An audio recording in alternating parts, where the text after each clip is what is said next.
flat.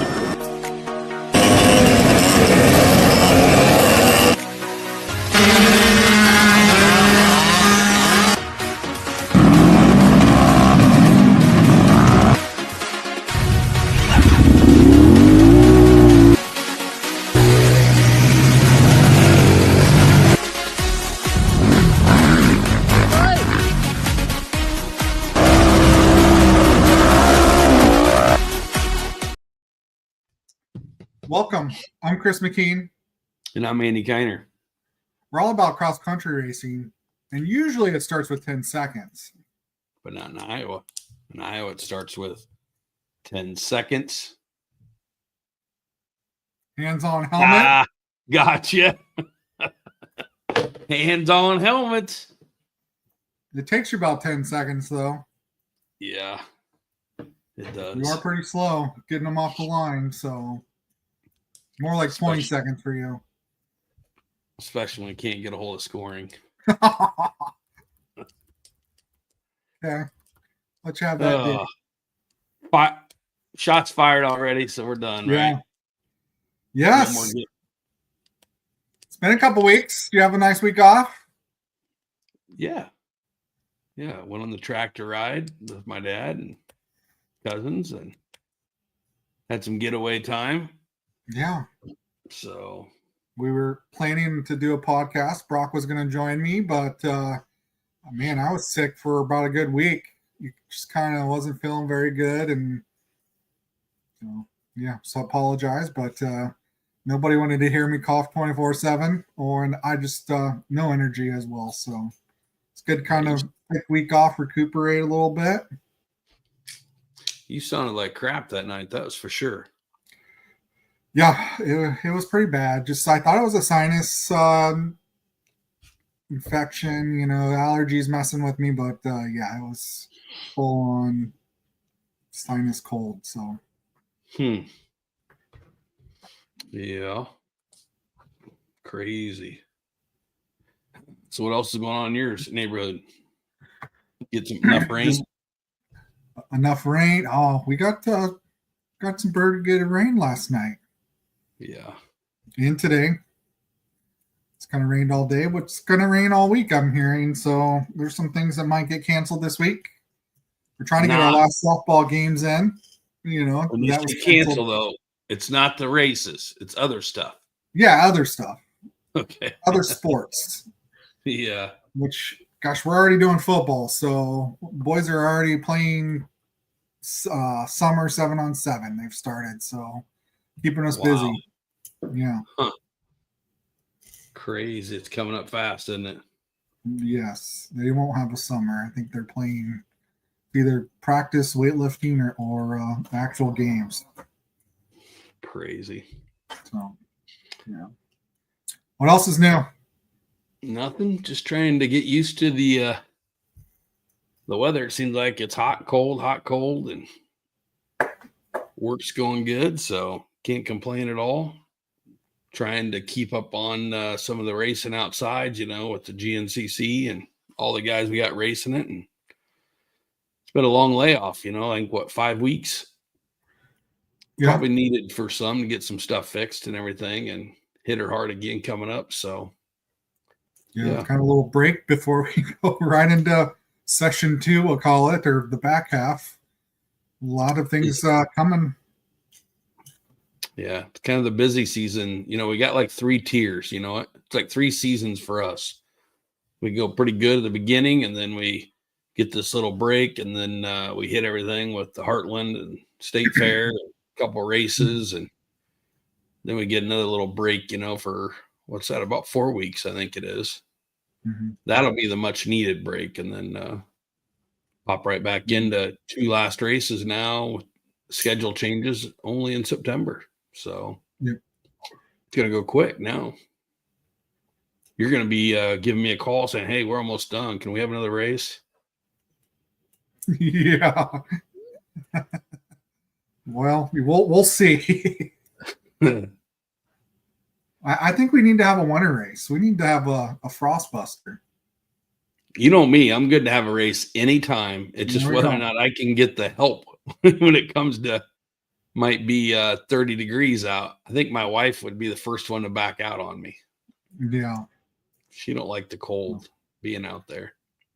Yep. So. All right. Well, speaking of racing last weekend, you were actually keeping me informed. I was not around a cell phone or TV to watch anything, but you're keeping me informed on who was making what moves and how people were finishing. So, I shouldn't say this, but I was driving back from the track, and I didn't necessarily have my eyes where they should have been. Let's just put it that way. I was things were getting good, and trying to watch them, and man, it was tough. So, yeah, and Iowa came out on top, though. That was really cool. You guys did a hell of a job. So our first guest, we can go ahead and bring him on here. We have Jordan Berg. What's up? Welcome, Jordan. Pretty eventful last weekend, wasn't it? Oh yeah, starting a little far back was not the best. Now, is that because of a draw, or how does that get figured out? Well, the leader, Cole Likens, actually was inside the top 20 overall for points, so he got to start row 4. And I've had a couple bad races this year, so I was outside the top 5 in my class, so I had to start second row, which would be 11th to take off. So, Well, there was a big gap. Yeah. So just to bring this up to speed, if someone just got on, Jordan Berg, we're talking basically about, we want to talk about your whole year, but unbelievable race last weekend. Right before the break every year, everybody looks forward to going to the snowshoe. And where's that exactly at? I know West Virginia, but the town is literally called Snowshoe, West Virginia. It is Snowshoe. Okay. Yep. Yeah. So long ways out there. A lot of Iowa guys made the trip, a lot of families to support and everything. But man, Jordan, you've been knocking on the door all year long. It breaks my heart every time I see it. You're up to second and maybe in the lead or something, and then something happens. I know the last race you had a big heartbreak. So let's start there. Tell us a little bit about what happened that last race. Last race I think I got to like inside the top 3. No, actually I was making the pass for the lead. Yep. And ended up burying it. I couldn't see my wheels or Nerf bars. It was absolutely buried. I had somebody underneath my quad, like deadlifting it to get it out of the hole I was in. And I was just so far back at that point. There was nowhere for me. And then you had engine let go, didn't you? That was, power line. I was in third, and I had the leaders in sight and engine let go on the last lap. So how do you take before we get to the snowshoe? Because obviously we know, maybe not everybody knows what happened there, but so you were knocking on the door and you have this stuff. And I've been around a lot of racers and I've seen some that can take that pressure, take that, whether you call it not a downfall, I guess, just a letdown, I guess, you know what I mean? And you can be right there and then all of a sudden something snaps or whatever and takes it away. And I've seen that break some people, it's like they just can't overcome that, and obviously you figured out something. So when you've been this close and things have went wrong, what do you do in that situation? It just adds fuel to the fire. Like, it just makes me want to have it more. Like, when I'm there and I have it and then something fails, it just makes me mad, and I just go back to the drawing board and come up with something else. So I know we were talking to Matt Lindell one time. This makes me think, I don't know if you remember this, Chris, but Matt was telling us that he gave himself, what was it, till he got home or something? He gave himself the drive home, no matter where it was, 6 hours, to kind of like beat himself up, right, on his way home. And then after that, that was it. It was focus on the future and not the past. Right. So how does that work for you, Jordan? How long do you kind of give yourself before you just got to be positive and say, I'm moving forward, forget this, what just happened? it just circles through my head, and it just like it just reminds me like that happened last race. So this race, like, you got to dig deep. Mm-hmm. So you've had a lot of stepping stones in your learning process of racing, haven't you? Yeah. And going back a little bit, we're going to kind of mix in a few questions as we talk about this, because we want to definitely have you on here to talk about everything that's been going on, but it's also the Jason Mickelson Century 21 Rider Spotlight. So we got a lot of stuff going on with you tonight, and we want to talk about. So we're just going to mix in some questions for you as they come up. But, you know, all your stuff, tell us. I think I remember the first time I remember seeing you racing was on a Honda 90, if I remember right. 2017 Carlisle on a Can-Am DS90. On DS90, huh? How long did you have that? I got it that year in September. Gotcha. And then I raced it the first and maybe the second race in 2018, and after that we went and got a Honda 90. And you're still on a Honda 90, aren't you? I still going to make that reference. You know, he's also the Racer Spotlight, but he's also, I believe, the current leader in the Jason Mickelson Adult 90 miniseries. That's going to cost me an extra $50 at the end of the year. Yeah. And also the points championship from last year, right? Yeah. Yes. Yeah. So we start out on the DS90. We went to the Honda 90, and you've worked your way up. I've seen you on a lot of the junior bikes and stuff. You started really traveling to go to the GNCCs. Was that 2 years ago or 3 years ago? Let's say 2 or 3.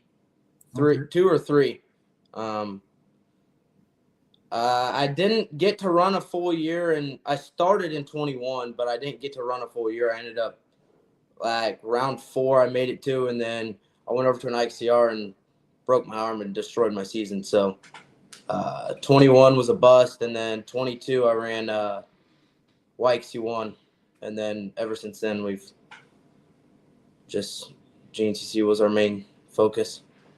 Yeah, and then you picked up I think it was not just your first, but also Iowa's first youth overall, didn't you? Yeah, 22. Round 3. So when we talk about that, in case there's somebody that really does not pay attention to the GNCC, how many kids are you in that overall for that youth? How many are you up against there, roughly? I think like it's over 100, but I don't know the exact number. I think 150-ish, I think. I was thinking just a little over 150, and they're from everywhere in the country, you know, mm-hmm. So you're racing the best of the best then, and you picked up the very first overall win that a youth racer had ever won in Iowa, you know, from Iowa. And then, of course, he couldn't be on tonight. We wanted to have Mr. Cole Brandt, but he couldn't be on. And I seen a great picture of the two of you, you know, with your wins this weekend. And I think he picked up his 3rd overall, wasn't it? I think it's his 4th because he won Ironman last year, and I think it's his 3rd this year. So very impressive. Yeah. He always rubs it in. He's like, actually, he rubbed it in this weekend because I had 3 overalls, and now he got his 4th. He's like, yeah, I got one more than you now. Ooh. So, well, you're giving him something to chase pretty high. That's pretty cool. Yeah. So we got started. We worked our way up to the juniors. You know, you had a lot of luck. Not a lot of luck. Well, anybody's got luck on the track, you'll take it, right? Yeah. But a lot of hard work, a lot of, you know, letdowns. You got to pick myself back up type situations going through the junior. Now or schoolboy, I should say, back then, wasn't it? At the GNCC. Mm-hmm. And now you've made that big jump, and you went straight from the schoolboy class to the junior college A, correct? Yeah. Now, when you first got in there, what was I know you're always going to think I can win, but what was your attitude going into that? I had a talk with my mechanic, and there was a rider in the row in front, and he said, I raced Ironman in 23. 23 was my first year in PM or Ironman, and I had to talk with him. He said, "Catch him and ride with him, and I promise you'll do fine." That's all. What we did. Well, lap 1, we get about the halfway point, and the rider we picked out was sitting on the side of the track. And at that point, I was like, "Well, I don't know what to do here, so I'm just gonna ride my race." So once again, you got these things you build up to know what you're doing, and you got to overcome a situation. Yeah. So that's really cool because, I mean, you want everything to go right, but man, the people listening, the youth listening, they see this stuff, and you're getting yourself where you're wanting to be now. But everybody's got to know it's not easy, is it? There's a lot of trials and tribulations along. A lot of failing goes into this sport. And it's interesting you say that, because a lot of people, a lot of racers, I think, come down to it. I think one of their biggest fears is losing. What do you think about that? Well, the race I just won at Snowshoe was my first win in 2 years. So, yeah, I mean, you have those years and you can't do anything about it. Like, you're racing against competition that's the best in the world, best in your state, and you just gotta keep fighting. I've always felt that fear is like putting on the brakes. Mm-hmm. That if you allow yourself to be fearful of a situation or somebody or whatever, it's something that you're allowing to hold you back. Yeah. And just seeing you, go through this, I'll be honest, I've seen guys have some of the luck that you've had, unfortunate luck, and they're not there no more. They'll quit and they'll stay home and run a local series all the time or whatever. And I mean, it takes a lot. It takes a good team behind you and everything to get, there. But you've went through a lot of those challenges, man. I'm proud of you because we see it firsthand, and it seems like the day or two after the race when I see you, that's why I was asking about that positivity, because it's like that's gone. It's history, ancient history. I'm moving forward, so I think you've got to be in that mind frame. So good job, man. I try and forget about all the negatives, but it always circles back. Always. Well, let's be honest. Most people want to talk about the negatives so you can move forward, right? Right. Seems like so. Mm-hmm. But I think you do a great job. But then we get to, let's fast forward now to you're in the College A. Yep. You've been doing really good. You've had some setbacks and stuff, and then you've started knocking on the door for that podium finish, and stuff. And then I think, if I remember right, I think 2 races in a row, you're like right there, and then it goes away. Yeah, there was Talladega this year, round 3. I led half of the race, and I had a lapper slow up in front of me, and the lead got away from me, and that was the end of that one. Camp Coker, I ended up second, and that one, I had a couple of nasty wrecks during that race, and that was a survival race just to get to the finish at that point. Yeah, and then Powerline, I had a motor let go. Nothing we can do about it, just had a valve break, but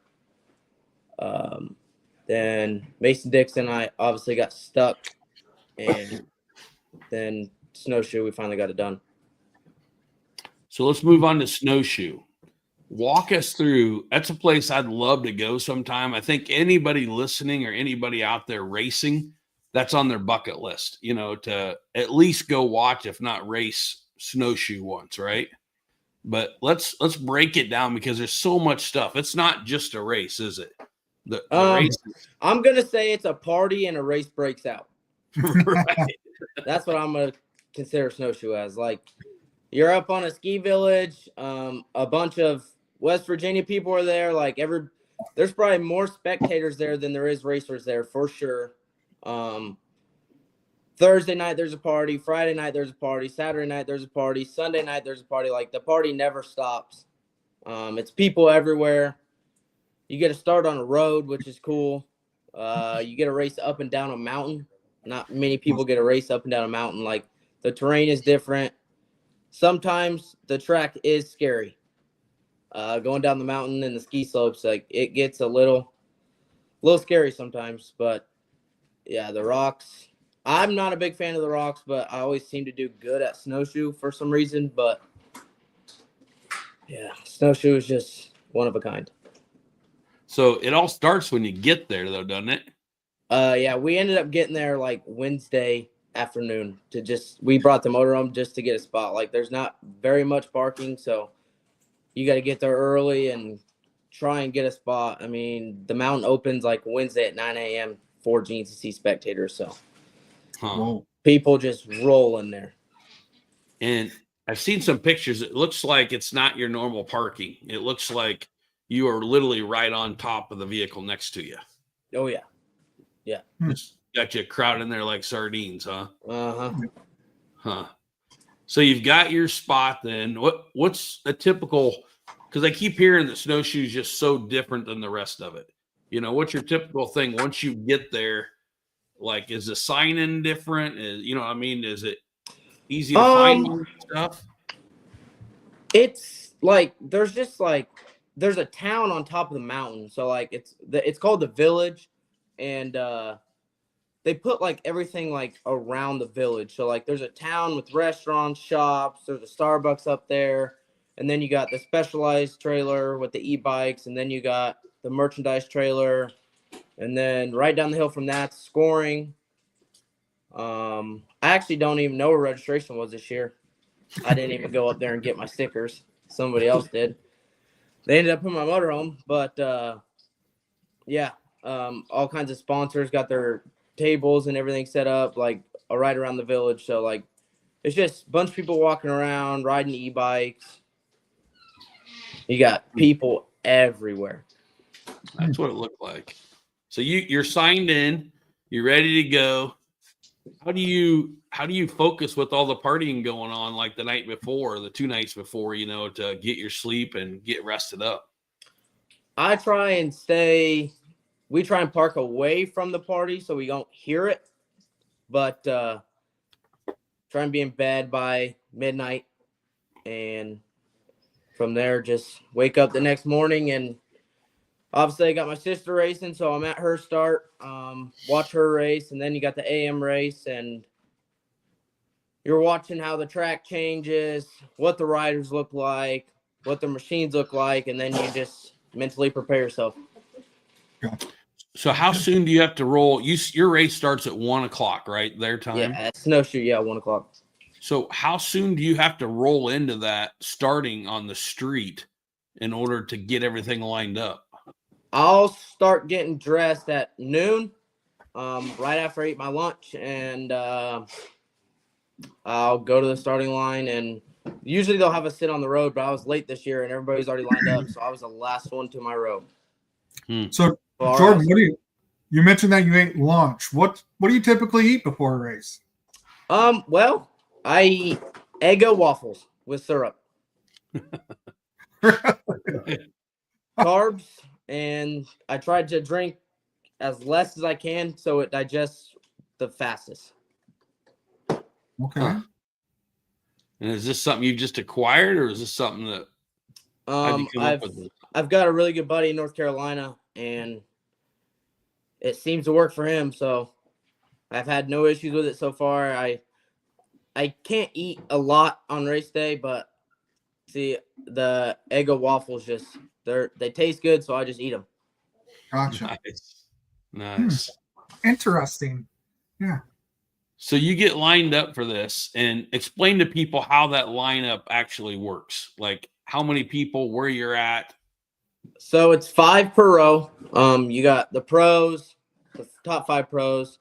Then it works its way back from there. And then every time a row takes off, you got to have your bike running, and you're rolling to the line. Like you're not at a line in your row. You got to roll up to the starting line. So like as you're rolling up there, like they're stopping you, and as soon as you stop, the flag's like already moving. So like it's a mind game on the start for sure. So your experience being there 2 or 3 years in advance, that really helps, don't it? Yeah. Huh. Interesting. So when you get there, you're lined up, you take off. Did I see you got the whole shot this year on your line? I was the first one into the first turn and third one exiting the first turn. I took it a little deep into the hay bales, and that was the end of that. Oh, man. So you had some catching up, not only with your leader of your class, but the rest of the people you started with. Yeah, it wasn't too bad, but as soon as you get into the woods, you're caught up to the rows in front of you. I mean, because the woods, like, they're so rooty and rocky, like the pace is a little slower than a normal race, so you're catching them pretty quick. And then at that time, you got time adjustment, and if you can see a person that started 10 seconds in front of you, you're in front of them. So, like, if you catch somebody that's a row in front of you, you do not have to pass them. You're already in front of them. Because of that. Interesting. Only 5 per row. So walk us through a couple, watching the videos from setting at home and stuff, and you see the snowshoe, there's always a couple things that stick out. Obviously, you mastered them this year to get through it the way you did, but I'm talking like the fire lanes, going up. I've seen a lot of carnage there, guys rolling off the side. It looked to me like 30, 40 quads stuck, and big packs. Not only that, but the power line, it looks like you guys are going up the power line. It looks like you're going slow on the videos. You know what I mean? Yeah. But I can see the mud and the dirt flying from the guys' tires and stuff. So I know you got to be moving.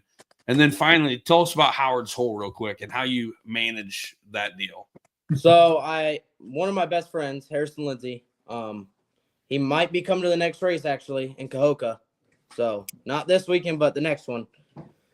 But he was there from South Carolina. And I sent him down to Howard's Hole. It's a mile down the mountain. I sent him there before the start, so he's there for lap 1. And the hole is probably a half a mile long. Howard's Hole is, and it's just people everywhere. You can go down to Howard's Hole before the race starts when nobody's there and pick out your line, but it doesn't matter. The people will stand right over top of your line, don't care, and they will force you the way they want you to go. Yep. So I sent my buddy down there, and I told him, like, I cannot get stuck. If I get stuck, it's gonna cost some time. So I said, just pick me out a line that I can get through every lap and no issues. So he had a line every lap, and he ran behind me through the whole thing every lap 4 times to make sure I wasn't stuck, and he did a phenomenal job. That's got to feel great knowing you got somebody that's got your back like that. Yeah, like I didn't even worry. Every time I was rolling up to the hole, I didn't worry about anything. All I was looking for was him. He had his arms up, and he said, "Follow me," and he took off running, and I was right there behind him. Oh, very cool. Gotcha. So how steep are those, like the power line and on the other hills? On the videos, you just can't tell, but it sure looks like they're pretty steep. Sometimes on the hills, if you're at the bottom and you look up, you can't see top of them. No kidding. You cannot see the end of the trail. So, I mean, you're just you got the throttle all the way, and you're hoping for the best. Rocks flying everywhere. I mean, I got drilled with a good-sized rock in the shoulder this weekend, and it made me have tears in my eyes on the last lap. I was like, whoa, that one hurt. And it was muddy, right? I saw a couple videos. Guys were struggling, picking the line, getting stuck. Yeah. What do you, speaking of the mud, what do you credit being able to get through all that mud with? I love the big tires. 23 fronts and 22 rears. Best thing ever you can put on a quad in a mud race. I love them. And that's when you break that down, that's really just an inch, right? Yeah. Gaining, but that inch is, I think it's 2 inches. 21 200. front and 20 rears. Or is it might be an inch? 1 or 2. No, I think you're right. It is 20 to 22, so it would be 2 inches. You're right. So, but that's huge, though, isn't it? When you're dealing with those rocks and the ruts and stuff. Yeah. Usually, Sometimes we'll raise the ride height, but I don't think we touched the suspension this weekend. Very Interesting. nice. Yeah. So let's fast forward to the end. How long did that last half mile seem to you? Well, good thing about snowshoe is the last from pro pits to scoring, which is about, I think, 2 miles or a mile and a half. It's all fire roads. So from pro pits to scoring, I don't know how to take my emotions. I was going as fast as I could to get to the finish line. Yeah. And when you crossed that finish line, was it somebody pinch me type thing? I just won the snowshoe. It was a relief. I've been close many times this year, and I haven't got that feeling yet. So how was that to celebrate? You got a lot of family and friends out there with you. How was that to take that in when they came up to you? It was awesome. Like I can't explain to you how happy my dad, sister, everyone was, including myself. But it was great. That's awesome. I wish I could have seen it live. I was in the truck and I'm calling Chris and both my boys, we're calling back and forth. Did you see that? Did you see this? You know, it's like, so we were celebrating here too for you. It was really cool seeing that, man. I was very glad to see you get that win. So how's that feel knowing you got your first College A afternoon win? And not only that, but you got the overall too, right? For the amateur. Mm-hmm. Yep. To get your first one at the snowshoe, how'd that feel? It felt good. I'd like to do it on a dry race and do it straight up. I mean, I did it straight up, but snowshoe always has things happen and go south in a hurry. So, but it was still something to remember. So let me ask you this: whose mountain is that now? Well, it's Fowler's Mountain and Iowa's Mountain. There you go.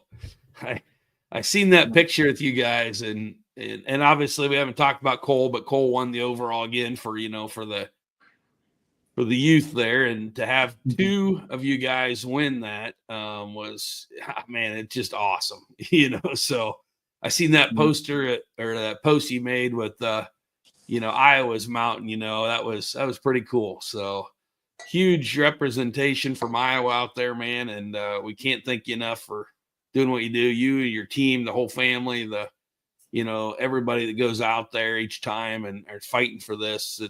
It's easy for people to say that's nice when you get a win, but it's hard for them to see all the pain and suffering and, the agony that goes in trying to get those wins, so that's just so cool, man. So we give you a huge amount of credit there, bud. Thank you. So Chris, I don't know if you have a question, but focusing on your racing, you've been through a lot of stuff. So I'm going to just a couple quick questions for you. Yeah. You've raced a lot of the Iowa series. You went, I think, West Virginia or, out east and IXCRs and all that. What is your single favorite racetrack you've ever been on?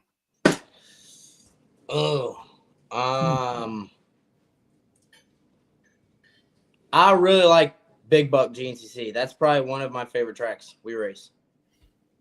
And what sets that apart for you? I don't know. It's got a really good flow. I'm used to the red dirt coming off the winter, and I race Mid-East the weekend before every year, and I ride in the red dirt before that. I don't know. It just flows really good. It's got a nice hill climb if they let us do it again. They took it out this year, but it's just got a really nice flow, a little bit of rocks, a little dirt, good dirt, and tight, fast, all of it. Okay. Cool. So I'm going to ask you, this is a big question for you. Since you've done all this, I know you're still very young age, but you started, in that youth age, probably 8 or 9, I'm guessing, when you started, somewhere around there. Yeah. Yeah. What's the one piece of advice, if you could give one thing to them youth riders, that you've learned over everything that you've been through, what would be the one thing that you would tell them? Your time is coming, but you got to give it time. Ooh. Excellent. Excellent. I like that. So this next one. I also get told on the starting line a lot is, how bad do you want it? Yep. It all depends on yourself. Let me ask you this. Do you get nervous on the starting line? I have a little bit of jitterbugs. They used to be worse, but they're getting better for sure. I mean, it's still there for sure. Because I've got it, and I'm glad you answered that way, to be honest with you, because we get a lot of the youth riders. I guarantee you've seen them many times where they'll have some tears in their eyes. They're just literally scared on that line because they don't know what to expect, And I always tell them, I said, if you're not nervous, you're not ready. If you're just hanging back, you're just going to go out and have fun. And that's nothing wrong with that. But if you're nervous, that usually tells me that, I want this. I want to do something, but I could fail. You know what I mean? Those things that goes through your head. So yep. I'm always interested to see the guys that really say if they are a little nervous on the line or they're not, and I know in experience when you get down, but I think even your guys that's been there, I think Bill Balance, if we ask him, would probably say the same after all the years of racing, that probably had a little bit of nervousness too on the start. So the most nervous is when I hear 10 seconds and it all goes away. Right when I see that flag move or that board drops, it's all gone right then and there. Yeah. Huh. So my last question for you, and I know it's a tough one because I know you've built some relationships, as you've been training and stuff and everything. So this might be a hard one, but if you had to pick one racer, whether it be someone that you've just enjoyed watching, somebody you've learned from, something else, but if you had to pick, I guess I'd call it your favorite or somebody you've looked up to. It might just be maybe a hero growing up, so maybe not be there now. But if you had to pick one of those, if I said, tell me the racer that either influenced you the most or, you've wanted to kind of, I don't want to say be like, but you know what I mean? Kind of have that little hero thing going. Who would it be? That's a tough one.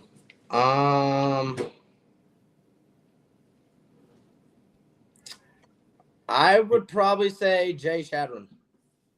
Really? He's been through all of the ups and downs. Yep. He lost half of his hand in an incident.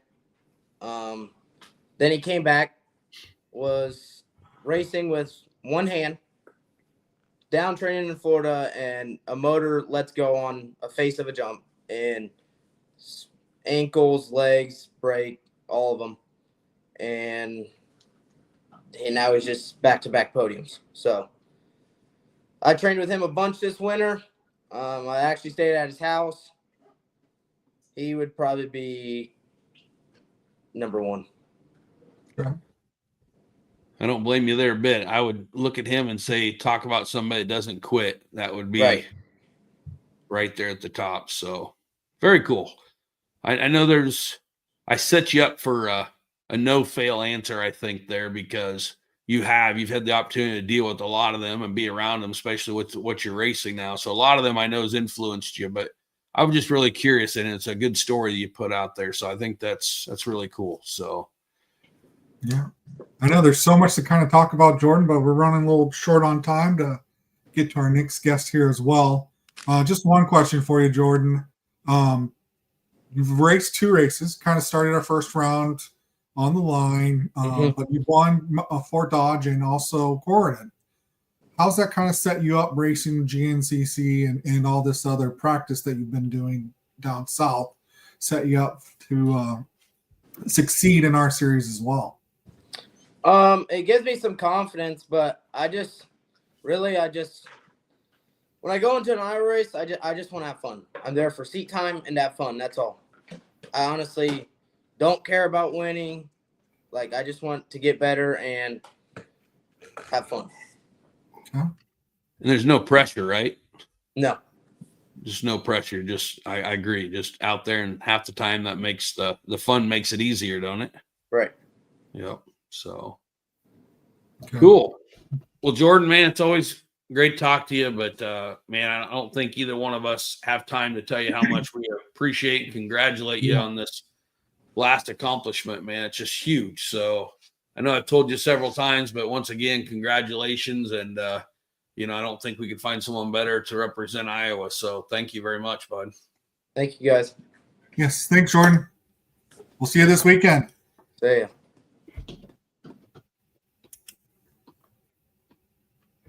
Cool. Yeah, that was. We packed a lot in there, didn't we? We sure did. Huh. Crazy. Yeah, we jumping on right to the next race here on my list. So quite a big event coming up. Busy weekend for the both of us. Round 4 for the Iowa Series on Saturday. We'll have our normal race. Also, and then on Sunday, we're going to turn around and help support.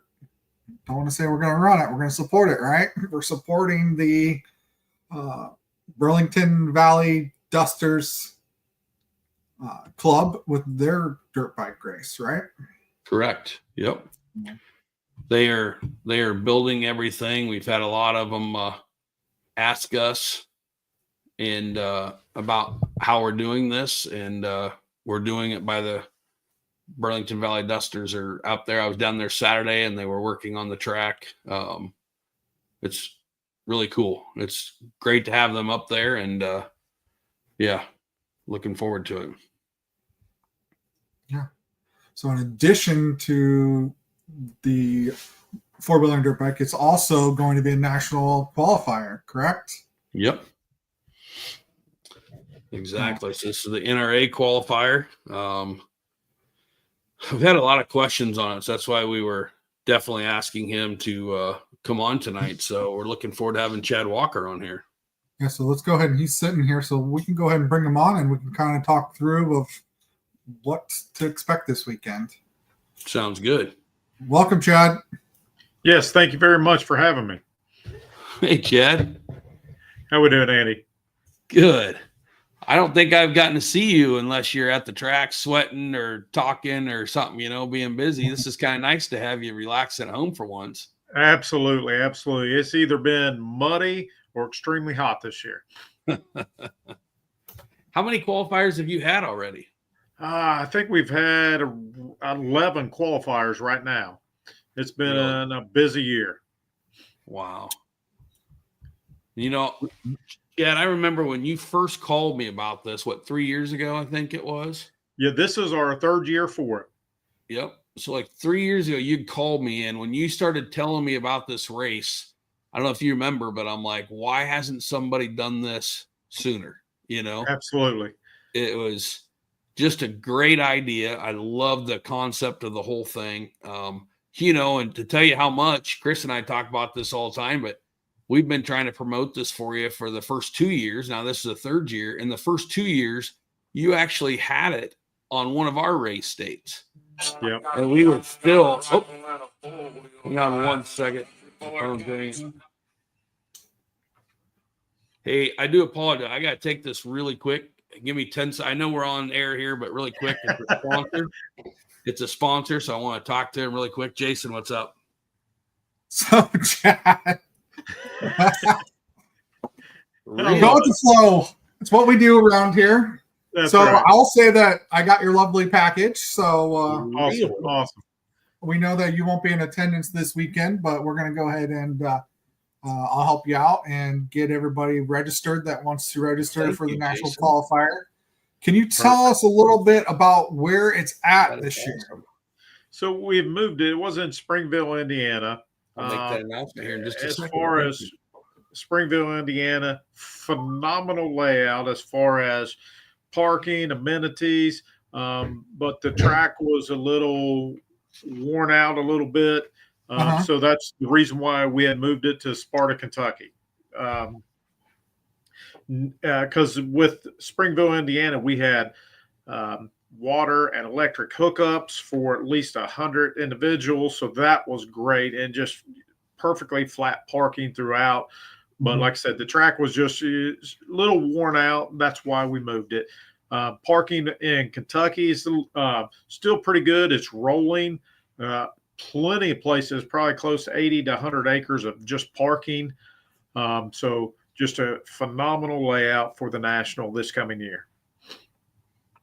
Very cool. Well, hey, I know you guys are making fun of me because I actually took a phone call, but that phone call, that phone call, I think you'll like this, Chad, was from Jason Smith from Midwest Performance, who happens to be our race sponsor for this weekend.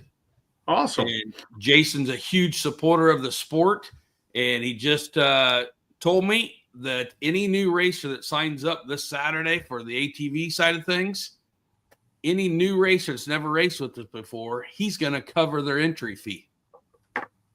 Awesome. That is great. I love hearing stories like this.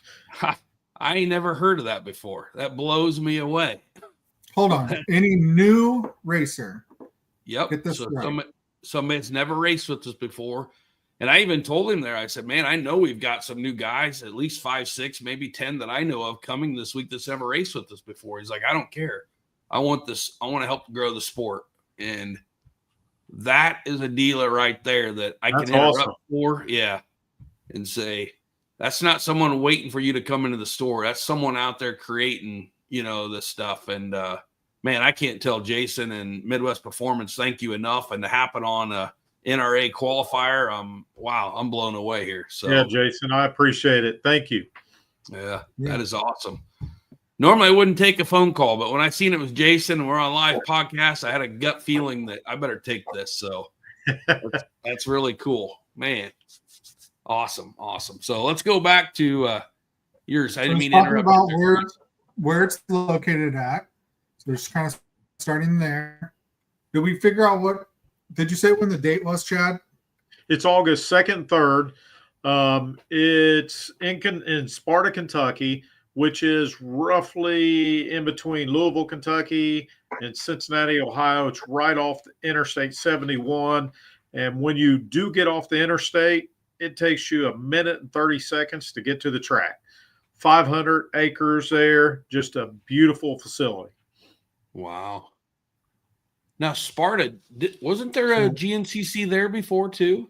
There was, and this is actually the land that butts up right next to where the GNCC held their race. Okay. It's familiar territory for some people, though. That's absolutely very nice. Yeah. Huh. And Chris, we do not have a race that weekend. It's in between a couple, but we do not have a race. What's that? That's what I wanted to hear. So yeah, what a time for the people from Iowa to go support and represent Iowa. So we're looking for. I know we've had a couple of our guys came out and done really well. I know one of them won. Awesome. He had won. Nick, I'm forgetting the last name here, but I think he was like the maybe a plus 40, plus 30 rider, but he won that first year, which is really cool. So. But yeah, this should be a good year with no race. I want on each side of it, but not right on that date. So it might be a good one to get several riders out there to represent and take advantage of seeing a new track. So yeah, looking forward to seeing them. And this coming up weekend is the last qualifier, correct? It was, but we had a qualifier last weekend that got canceled due to rain. The weather had flooded out the entrance 3 times in 3 days, just from weather. So they pushed it out. It was like southeastern Ohio qualifier, so they pushed it out near the mid to end of July. Okay, gotcha. A last-second qualifier, then, huh? Yes. So tell us a little bit. Go ahead, Chris. Yeah. Thank you, Andy. So we kind of talked about the dates and location. How does one qualify? So kind of all right. So Yep. So it's actually when you show up at the track at Mount Pleasant, and what I tell people, it's kind of a race within a race.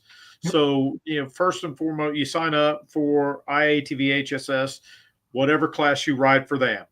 Then you sign up with, the NRA, with the class that you want to try and qualify for the amateur national. So, first and foremost, you're trying to win your class at IATVHSS.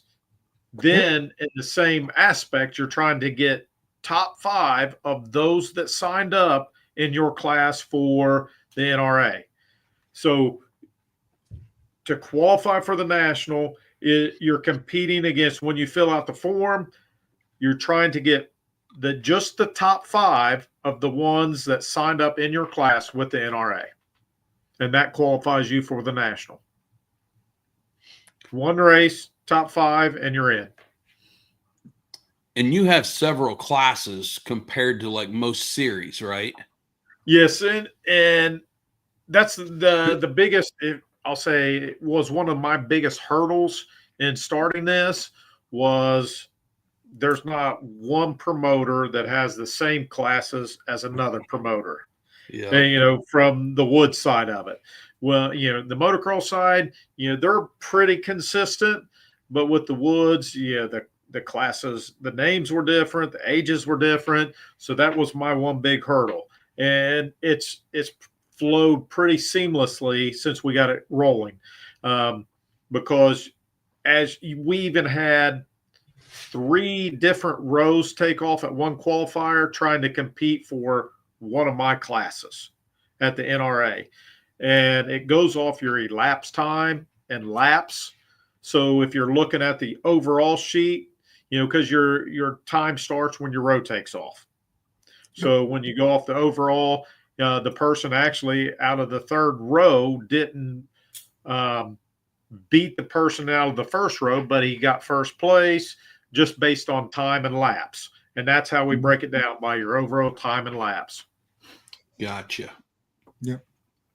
So there's, I know the first year we did this, Chris, I think it was Wazeeka, Wisconsin. You came down, Chad, and I know there's a lot of questions. I was really glad to have you there because a lot of guys would come up and they'd give you for instance, I'm going to race this class. Now, what will I be in? And I remember hearing you would ask what's your age and what's your skill class? What are you racing? And then I seen you kind of help determine, like the classes that they were available for. And that's what they chose then, moving forward. But a good example of that would be, hey, I race 4-wheelers but I don't know what you have. Well, how old are you? If they said they were, let's just go with 25. All right. So we have a 22 plus class. And then I'm like, what's your skill level? Are you A, B, or C rider? And then we would filter them into 22A, 22B, 22C, in our first year. That's how we set it up. Gotcha. You don't want to drop down just to race. And that's what I told people. If you normally race the B class, don't sign up for a C class just to qualify, because if you get protested, you'll lose. Right. So stay with your same division, whether A, B, or C. And I see that being a big plus. People, I think sometimes it's just hard to get them to understand that they look at your classes, and then I just had for instance on this it was just yesterday, I guess, asking, well, I don't see this class on yours. And it's like you said it, I think perfectly, is focus on the race that you're racing and then look at the classes, that you're trying to qualify for. It can be completely 2 different names, but we can figure out where you're going to qualify. But the most important thing is, number 1 is to sign up before the race, correct? In order to guarantee your spot. Absolutely. Sign up before the race starts, and you'll know, based on, whoever is keeping the results, you're trying to get top 5 of just the people that have signed up in your class for the NRA. We was up in New York, and I had a gentleman walk by that I knew had signed up. I talked with him at length, and after the race, I seen him just walk by and not even stop and see me. And I'm like, hey, come here. How'd you do? And he goes, I didn't qualify. I'm like, tell me why you didn't qualify. And he goes, my bike broke down. I only made one lap, so I know I didn't qualify. I said, well, now that the results have come in, let's look at it. Well, there was him and 3 of the others. So there was only 4 people that had signed up in his class. He still qualified because it's the top 5 of just those that signed up to qualify. Even though there was 12 people in his class, only 4 had signed up to qualify. So he did make it. Okay. Gotcha. And that, just to be clear, I seen a question come in there, Chris. Yeah, I was just going to get to the website first. I threw the website up there. If anybody's got questions, there's tons of information kind of filtering through their site, the rules. It's got all the classes out there. We're going to narrow it down. I know it's originally 58 classes out there. The entry form for this weekend will only have 55 classes. So just so we're aware and kind of be prepared for that. But all the rules are out there, schedule and everything that everybody can look at. So, and I'll also send out some information to you, and I'll post for the A riders, pro riders. And that was the one, I'll say the big downfall the first year is I didn't allow pro riders. Well, being from the motocross side, you would go to Loretta's and you would see people that would go race the first 2 or 3 pro nationals and then come back and race Loretta's. In my opinion, other people, it's all opinionated, but it was an amateur event, but you still have pro riders racing. So our first year, we said no pro riders. We have since changed that to the second year and this year that we will allow local pros, but we put on our website the pros that would not be allowed to race the amateur national. And that would be like if you race the NEPG, that'd be Pro 1, Pro 2, AMA, East and West would be your Pro and AA. If you race GNCC, XC1, XC2, those are the only ones that we do not allow to race an amateur national. If you race pro at a local level, you can still qualify for this and get your chance at trying to earn some money, which is the first year, as this year that we're putting out some good money for the and ATVs will be Open A and College Boy A. Gotcha. Yeah.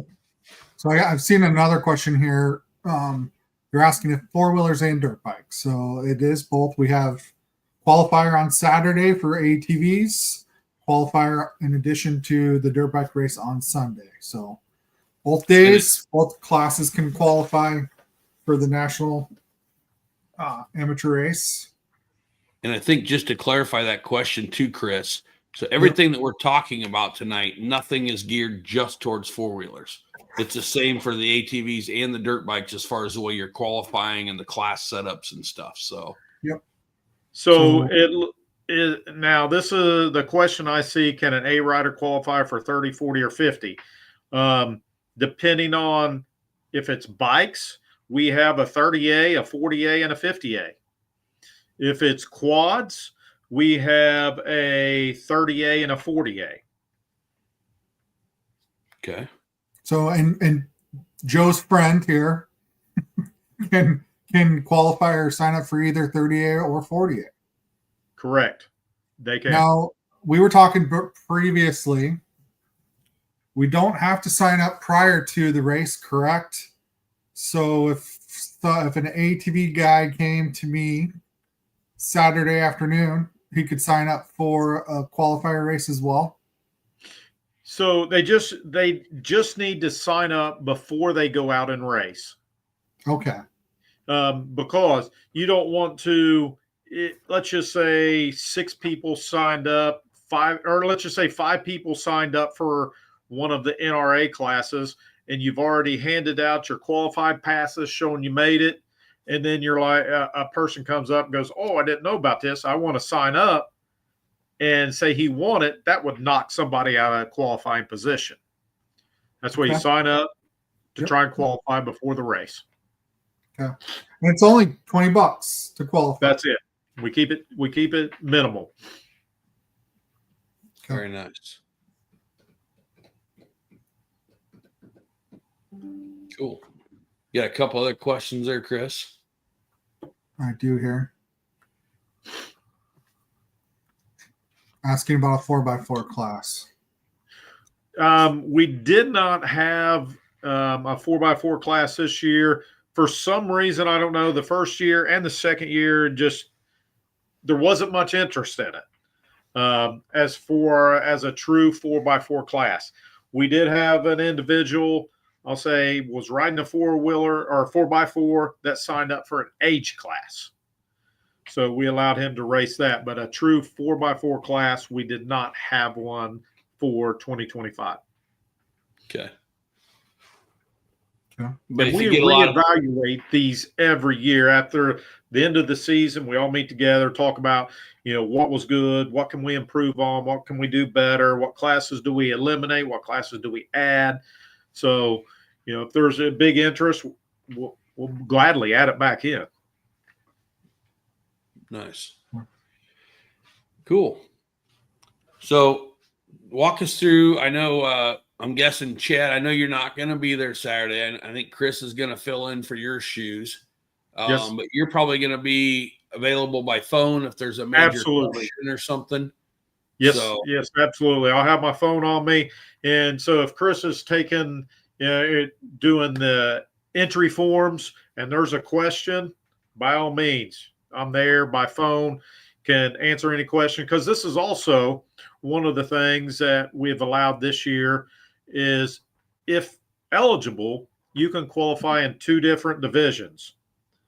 And I say this like, let's say there's a youth rider that rides a 125 stock quad, and he wants to qualify in our intermediate division and try and qualify in our youth division. He can try and qualify in both. And this is the first year we've allowed this because there's people that, have traveled down from Minnesota, up from Louisiana, from New York, and they're like, an intermediate race is only 30 minutes. We would like to try and qualify in intermediate and youth so we can get, a little more bang for our buck if we can qualify in both. So this is the first year we have allowed that also. You can try and qualify in 2 different divisions, being either Pee-wee is your 50s and belows, your intermediates, your youth, and then your AM and PM adult quads or bikes. Gotcha. Interesting. Okay. And then I see we had another question I wanted to attack here real quick. Chris was talking about if we're having just a straight up A class or a B class. Chad, tell me if I'm wrong here, but we just had it set up to where we're doing, because we just don't know. We don't normally do bike races. We want to thank, the Burlington Valley Dusters for helping us out with this, but it's not a points race. It's a fun race. It's just a qualifier race. We really have no idea when it comes to the bikes this first time of doing it, how well it's going to be received. You know what I mean? With people being there. I know they have a lot of races and stuff. So we have it set up just to do an A class straight up, a B class straight up. And then, but in those, like we were talking, you have like 5 different, or 3 different classes, for B's and the A's. And just to clarify that again, so if we have one A class, this might be a fun, unusual race for most of them because they might be 3 or 4 different B classes, a typical race. But on this one, everybody would go together. But as long as they sign up, it's gonna determine, they can determine that they're not just in a B class, they're in a vet B, or whatever. Absolutely. And that's the good thing. That's why I say you have at these qualifiers, it's a race within a race. The first one, you're just trying to compete and win whatever class you race for the promoter. The second one, you're just trying to get top 5 of just those in the class that you signed up for the NRA. So let's just go with B classes.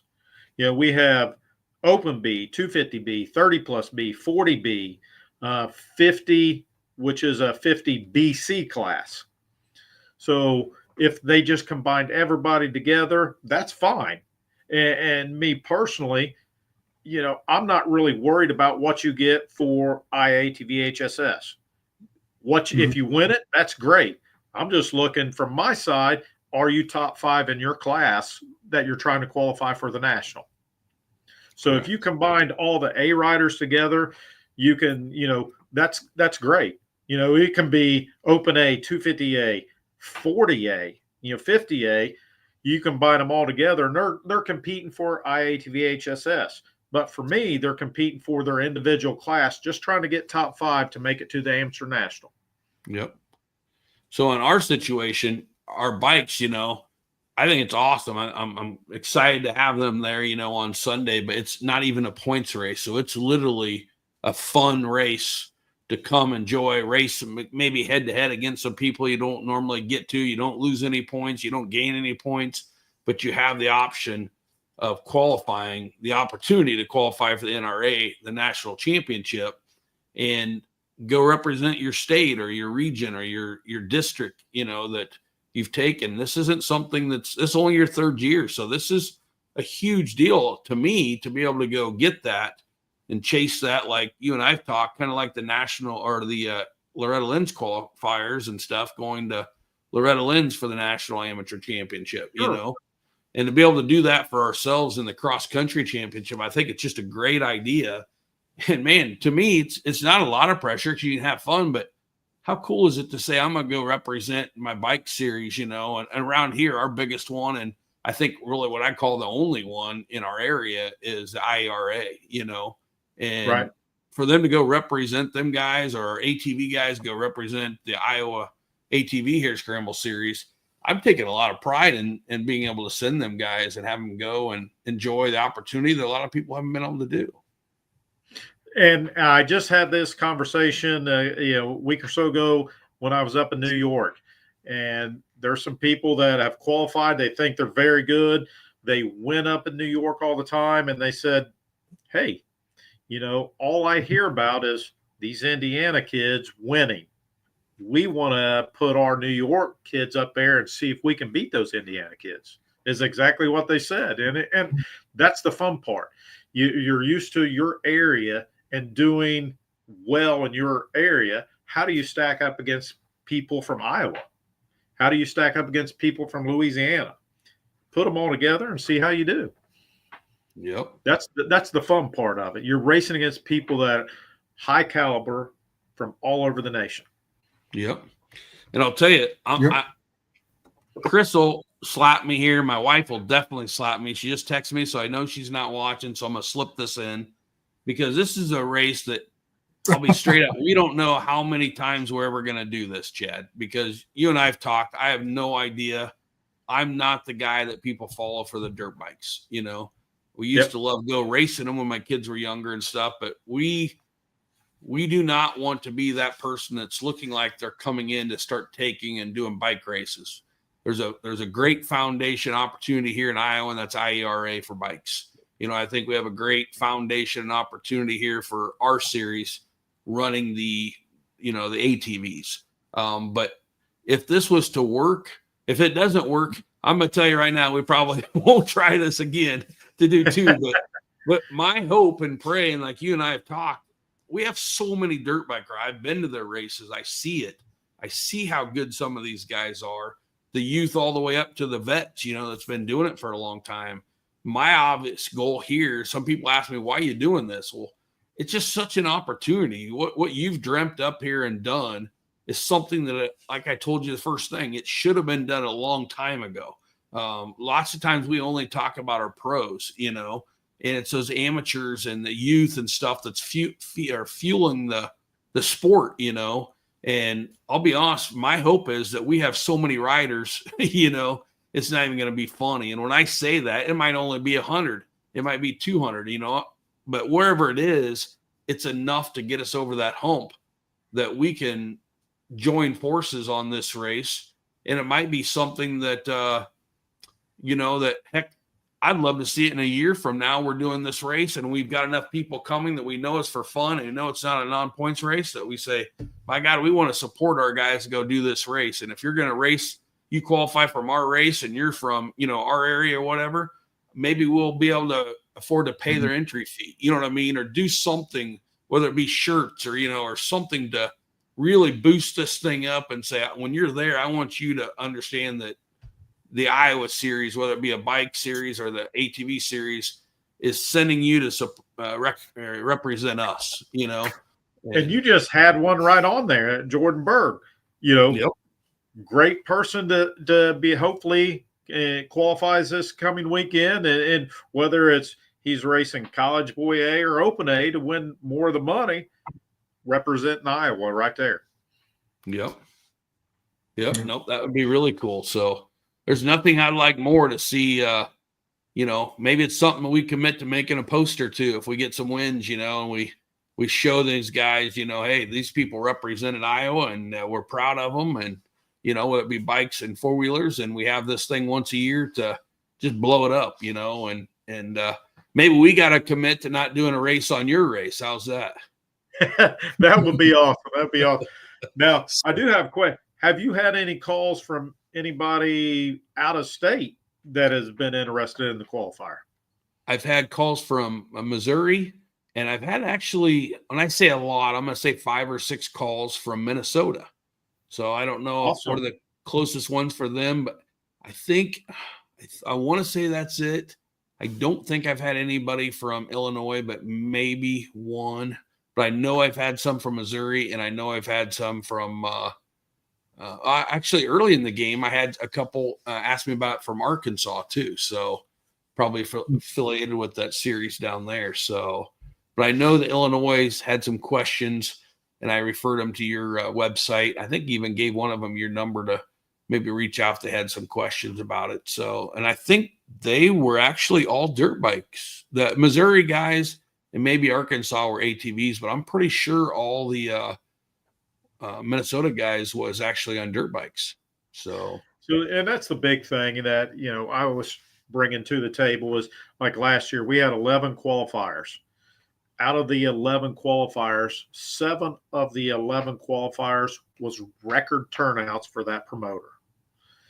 So that's what I want to see, help grow the sport. It seems like, and no disrespect to them, it seems like motocross gets a lot of the glory, a lot of publicity. And that's what we're trying to bring to the table is the cross-country racing and try to get that some more limelight.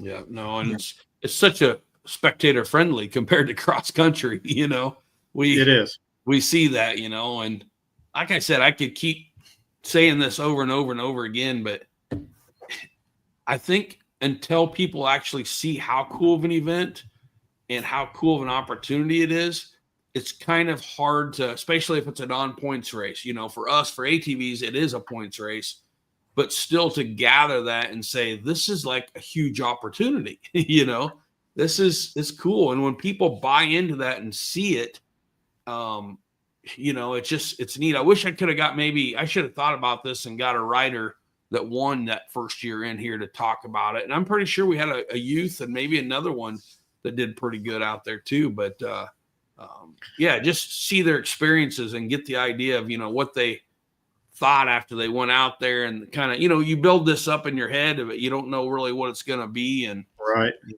But the cool thing is it's something new for our sport. And whether you're on 2 wheels or 4 wheels, it doesn't hurt to feel the sport, and so through the first 2 years, our first year and second year, we've had riders qualify for the national from 26 states. And I thought that was huge. I never dreamed that it would be that big the first 2 years. That's very neat. Yeah. That's a great job. Well, I know this isn't a small undertaking by yourself and your team. This is a huge thing to get out there. It's not just a pre-registration thing where you put it online. You're doing a lot of traveling. You're not going to make it to ours this year, but I understand that. You've got a lot of stuff going on. You're traveling all over. I know you were at our Wazeeka one that first year and stuff, but how do you manage all this and still keep that drive going, saying that, we got to keep pushing. We got to keep pushing. I mean, you're really, all of your stuff happens in a short amount of time, like within a couple, 2 or 3 months here. And I've grown up in this sport. I started when I was 9 years old. The whole family was involved with racing, and it's just been a part of my life. And then when we transitioned over to the wood side of it, and when I first did, got this going, there's some, I'll say there's some little kids and there's some adults that they didn't qualify that the first qualifier. So they went to a second one. They didn't make the top 5 at the second one. They went to a third one. They made it. And just handing them qualified pass, and that little kid just started bawling that he made it. And just seeing those kids like that, and the adults. I had an adult that went to 3 different qualifiers till they made it. It was rewarding seeing this and helping this sport grow. Love it. I just love it. Well, I could definitely see this thing in a couple of years looking like the Loretta Lynn's, motocross event where people have bought into it. I'm sure Loretta's didn't look perfect the first couple of years either. It took time to get there. So it's a big undertaking, man. I give you credit. I hope I know you've got a good team. You're on your 3rd year now. It doesn't just go away. It's something you got to have a good team behind you. So I commend you, on that. Appreciate it. We look forward to building this up. And like I said, if we have a good showing, we'd just like to keep making it bigger and bigger. It's our first time inviting the 2-wheel guys and give them a chance to qualify. So we're looking forward to it. I appreciate it, Andy. And thank you for all your help. Well, and we get some more dealers around the country, like Jason Smith down at Midwest Power Sports. You know where to send people now, right? Absolutely. They come from all over to, and I'm not joking. I've seen them come from Indiana and everywhere, and buying stuff from, and there's a reason for it. And him offering to do that for this race is huge. So I've never heard of a dealer do that before. So we get people like yourself putting this national on, and dealers like Jason, and man, we can't go wrong. So the sport's headed in the right direction, I would say. Absolutely. We got to get a post out about that. And I think that'll just help bring other people in. That's awesome. For sure. So cool. Well, Chris, do you have anything? No, I kind of wanted to go through the basics there at the beginning. Got everything knocked out. Excited. Excited and nervous, I'll say. My nerves they'll start increasing probably Wednesday, Thursday. Well, Chad said he's only a phone call away, so that'll help. Absolutely. He might be calling you on the starts or something just to calm him down a little bit, though, right? That's a good thing. Yeah. He'll have you on speed dial. Hey, does the Prius have like a car thing where you can call him on the way? I hope so. All right. Well, Chad, thanks a lot for coming on. I know it was last second, but I think it helped. We didn't get a lot of questions, so yeah. That's all right, Andy, Chris. Thank you so much for all your support and help, and hopefully it goes over well. Yeah, we're hoping Thanks. so. It's worth a try, right? Absolutely. All right. Thanks, Chad. All right. Thank you all. Thanks.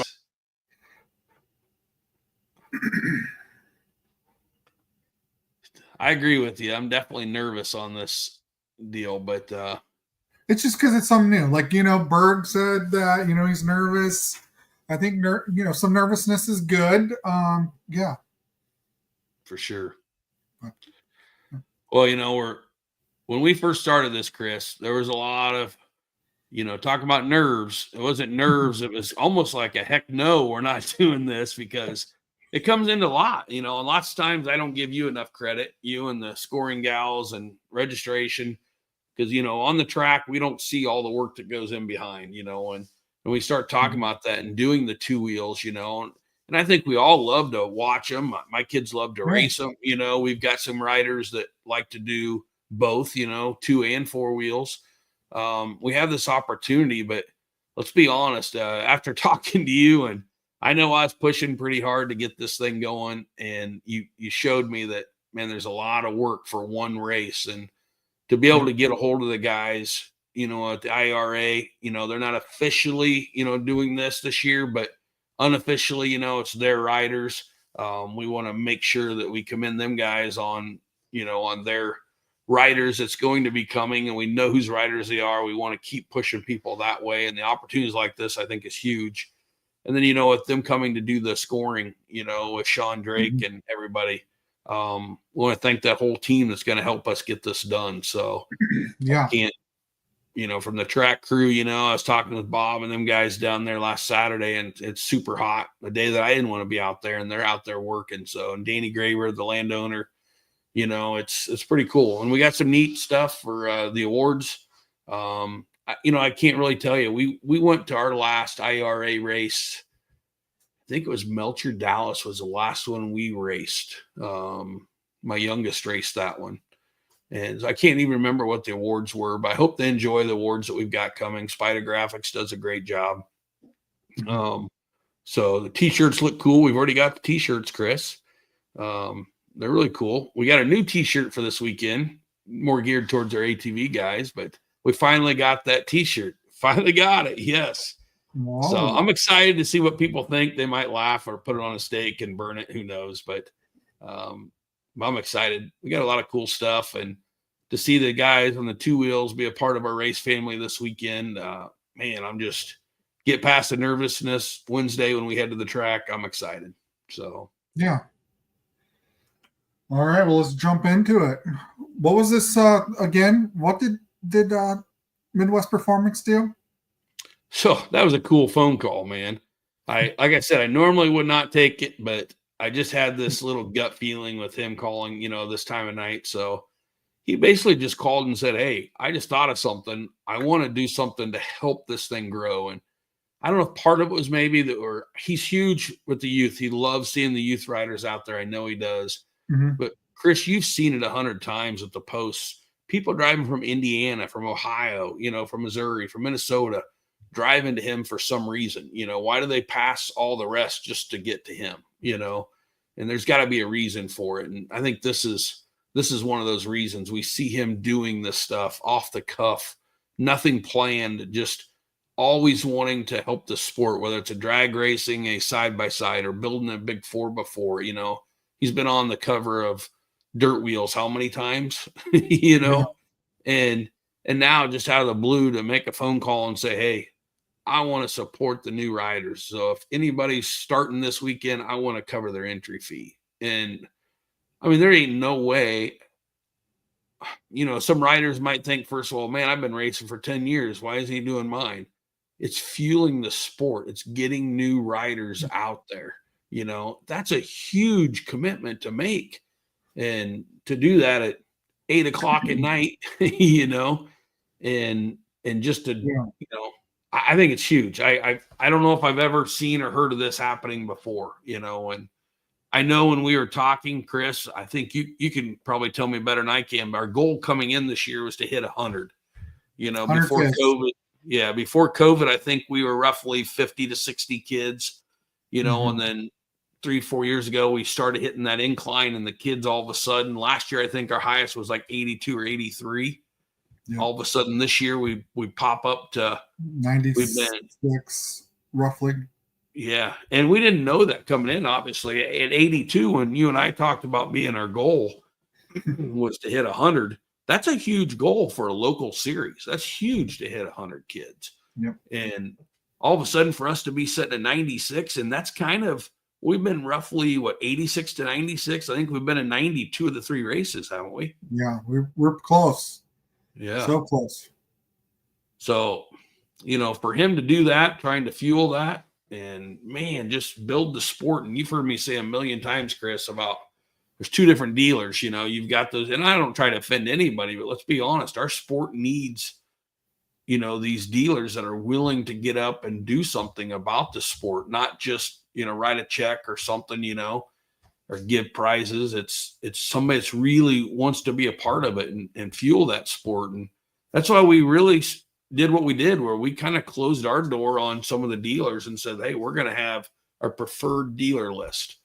And to be on that preferred dealer list, we push all of our people towards them, depending on what machine they have, because we have trust in them. We know that they're going to be handled really well. We know that, the paperwork to the, to the sale, everything is golden, and with Jason with Midwest there, he's been with us for how many years? Ever since we've been, do you realize this? Ever since we've been at Mount Pleasant, which I think we're over 15 years probably now. He's been with us for that race. So that is huge. That's unbelievable. So for him to do that and everything, I'm blown away. I don't even know what to tell you. Good news. I might even stick a Midwest Performance sticker on the back of your Prius this weekend. Oh, I am not bringing a Prius. I'm not going to bring my truck either. So yeah. You get a new one? Yeah, I'm gonna bring my Bronco. Oh, very cool. I'm not gonna haul a trailer back. I just thought I'd give the old pony a ride. Very nice. So yeah. Lots to talk about. So we're running extra long. Lots on my list here yet to go through. First off, pre-registration. I only see 27 out there for pre-register for this round. So every time I mention it, Zach can speak for me. It jumps up. So this is your official notice for the ATV guys on Saturday and the bike guys on Sunday. Everybody's got it. Everybody's out there, so you can prepay. Go out to the website Walmart. See, I'm talking about work. www.IATVHSS.com and sign up. So again, we have our normal ATV signups, and then also Zach. Kudos to Zach. Was that last night? How my days are running together. Quickly through the dirt bike pre-registration out there for us. So in addition to signing up at the track, you can go ahead and sign up online as well. Yeah, that's cool. And his condition with his little extra riding that he did off track this year and got himself torn up a little bit. Yeah. Got pictures today of him healing up with some bionic equipment in his body now after he got all fixed up and still being able to knock this stuff out for us, man. We really appreciate it. So between him and Sabrina, that's what makes the dream go right now. That's for sure. So, but cool. What else we got going on? So one thing I want to mention about this weekend is the bikes, I think, are going to be just fine. For the ATVs, we've had some people asking us about how soon they can get there to get a spot. So this race and the next race, I want to really, really push this, okay? We're usually pretty open, but it's going to have to be a thing when you come in and park because we don't have the field. It's still in the rotation for the crops. So next year we will have that field back. We'll have plenty of parking. But we will still be parking up around the house, behind the house, up in the field to the south there. I think they call it the south. Even there's parking behind the barn. We went through with Danny Graber this weekend talking about that. I think we're going to be just fine. But this year we have seen a big increase. So we want to make sure that when we're parking, we can't allow them to have 30, 40 feet in between the trailers, It's going to have to be a situation where, if you want to set that awning out back or something, but, maybe 10, 15 feet at the very most in between. So you can put an awning out, but we really need to save the space. And when it comes down to the next race, just speaking ahead of time so people can start thinking about it, at Cahokia, we do have an overflow parking that we're going to put in this year. But that is going to be one where you're going to have to pull in and the people beside you are going to pull in and it might be 10 feet apart. I mean, we really need to make sure that we've got the parking organized down there. So it might be something, Chris, that we have to have you there on Friday morning or something so you can do parking. So I'll send my secretary. Okay. But yeah, I think that's pretty much it. I will tell people right now we're not using the creek.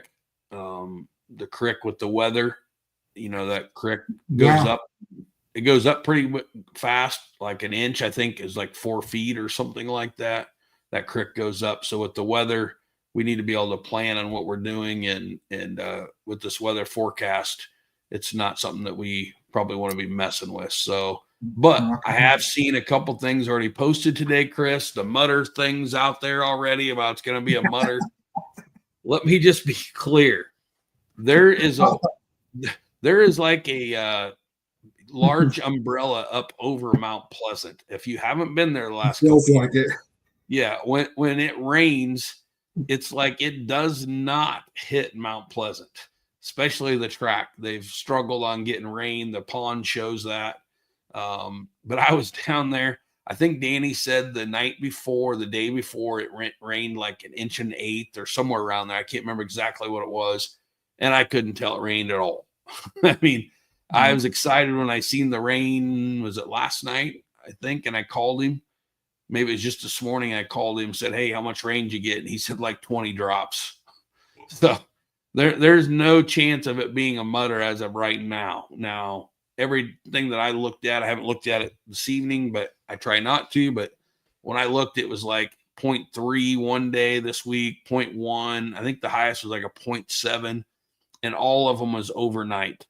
So if we do get that rain, it might just keep the dust down, but it's going to be really tough for it to be a mutter in Mount Pleasant. So I would not worry about that. So, okay. Yeah. So I'll leave my mud boots at home because Andy said so. If you leave the mud boot, I would prefer you bring them so you're prepared and don't need them. And you mentioned ponds, so those are just tuning in. You got kids. There's a pond there right in the front yard of the house. It's the kind of the go-to spot for all the kids all day long, especially if it's a warm day. Races. Yeah. How many racers do we see jumping in the pond? So quite a bit. We have some good food going to be there. If everybody remembers last year, they'll be there the whole day this year. We have the Wilson brothers, getting them. I don't think I've gotten their menu. They were going to send it to me, but I don't think I've got it. If they do, that they're going to bring 2 trailers, 2 completely different foods. One's barbecue, and I forget the other one, but really good. I handpicked these guys. I heard nothing but good things on the reviews. I'm excited to try it myself. So, okay, yeah, should be good. Should be good. Normal race. We're gonna have the Adult 90 miniseries challenge this race. Right from the barn. It's gonna be a pit stop challenge. So yeah, kind of like what we did last year. Start in box, go to the middle, change your right front tire, change gloves, goggles, and then proceed to the stop box. Kind of a fun time. When you say change a tire, what exactly do they have to do there? It's just changing the right front tire, taking the tire off, all 4 lug nuts, and then putting it right back on. So they like touch it on the ground or something, and then yep. Okay. So pull it off, touch it on the ground, put it right back on. Okay. Yeah, it was a fun event last year. I mean, there was quite a few people there. Some thought it was going to be easier than what it was, so it's always the challenge. Yeah. How fast you get those lug nuts off and back on. Now, can they use impacts too, or how do we do that? Use an impact. You can. Okay. Yeah. Cool. Any means possible to lift the 4-wheeler up.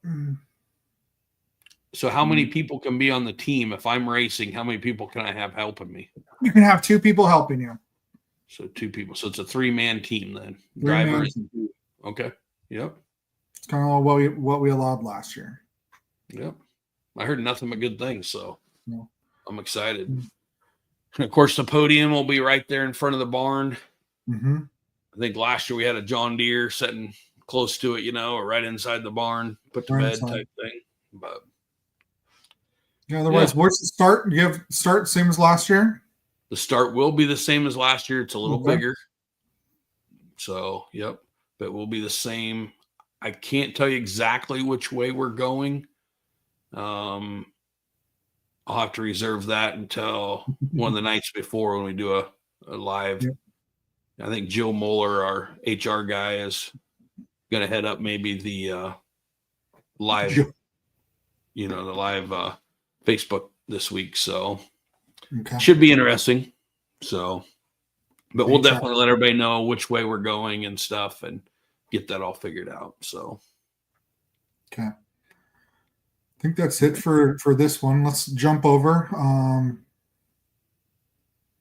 Because next is the Heartland Challenge. Just touch base on that. Still, registration's open. I think I counted 13 teams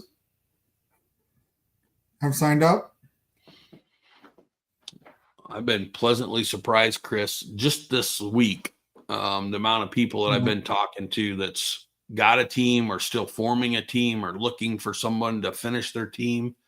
So once again, I know you know how this works, Chris, but people that don't have a team think that they're done. All you got to do is get a hold of us. You can get a hold of Chris or myself. Chris's phone number is out there because I've seen all those wanted signs with it. But get a hold of us and let us know, what you're looking for. We've had instances, Chris, I know you remember this, but we had that one year we had somebody from, was it Florida? I think it was Texas that was looking for a team. So we put it out there. We got a person from Wisconsin and a person from Colorado to make that team. So you can't get much further apart than that, but it's just knowing, and finding out. So if we have a list, basically, if you're wanting to be on a team, but your team's not complete or you need somebody, let us know and we'll definitely try to help you match up. I know we've got some guys from Missouri, Arkansas coming up, the XC series might be something that they've got somebody. We're always open to try and find as many as we can. Obviously, it's going to be a big year with some of the changes that are going to be happening. We don't know what the future holds right now.